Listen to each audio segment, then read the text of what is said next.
સુરત શહેરના કાપોદ્રા પોલીસ સ્ટેશનના મર્ડરના ગુનામાં આજીવન સજાના 20 વર્ષથી પેરોલ જમ્પ આરોપીને ઓરિસ્સા કેન્દ્રપાડા ખાતેથી ઝડપી પાડતી સુરત શહેર ક્રાઇમ બ્રાન્ચ.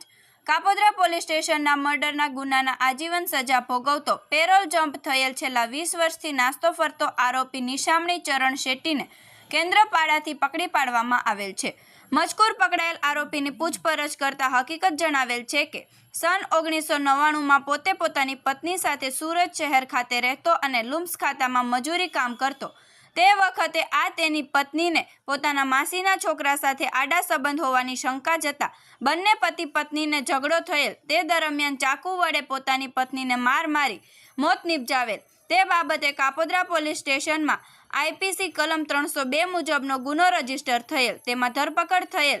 જે કેસ નામદાર કોર્ટમાં ચાલી જતા આજીવન કેદની સજા થયેલ, જેમાં વડોદરા મધ્યસ્થ જેલમાં હતો અને પિતાજીના અવસાન વખતે વિધિ કરવા માટે નામદાર ગુજરાત હાઈકોર્ટમાં અરજી કરતા તારીખ 2/8/2005 થી તારીખ 31/8/2005 દિન 30 દિવસ તથા તારીખ 1/8/2005 તારીખ 1/9/2005 જરની દિવસ 2 દિવસ માટે શરતોને આધીન વચગાળાના જામીન પર મુક્ત થયેલ અને તારીખ 1/9/2005ના રોજ વડોદરા મધ્યસ્થ જેલ ખાતે હાજર થવાનું જણાવેલ, પરંતુ આજીવન સજા થયેલ હોવાથી હાજર થયેલ નથી અને પોલીસમાં પકડાઈ ન જાય તે રીતે ચોરી ચૂપીથી રહેતો અને નાસ્તો ફરતો તે દરમિયાન ઝડપાઈ ગયેલ હોવાની કબૂલાત કરેલ છે. આમ 20 વર્ષથી પેરોલ જમ્પ આરોપીને પકડી વડોદરા મધ્યસ્થ જેલ ખાતે સોંપવા તજવીજ કરવામાં આવેલ છે.